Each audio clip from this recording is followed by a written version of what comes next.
இந்நாள் இனிய நாளாக அமைய ராமானுஜ திருவடியை பற்றி பரந்தாமனை அறிவோம். தினம் ஒரு நாராயணீயம்.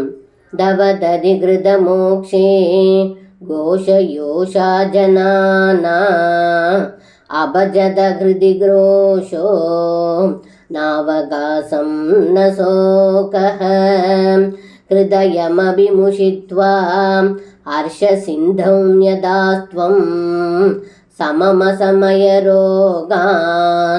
வாதகே ஹாதிநாத. இந்த பாடலுக்கு அர்த்தம்: ஹே குருவாயூரப்பா, தாங்கள் இடையர்களிடம் தயிர், வெண்ணெய், நெய் முதலியவைகளை திருடிய போதிலும் அவர்கள் உள்ளத்தில் கோபமோ வருத்தமோ இல்லாமல் இருந்தார்கள். அது மட்டும் இல்லாமல் அவர்களுடைய உள்ளத்தில் தாங்கள் கவர்ந்து கொண்டீர்கள். தங்களுடைய திருவிளையாடல்களை ரசித்து ஆனந்தம் அடைந்தார்கள். அப்படிப்பட்ட தாங்கள் என்னுடைய நோயை போக்கி அருள் புரியுங்கள் என்று இந்த பாடலில் பட்டத்திரி சொல்கின்றார். சர்வம் கிருஷ்ணார்ப்பணம். ஸ்ரீ குருவாயூரப்பன் திருவடிகளே சரணம்.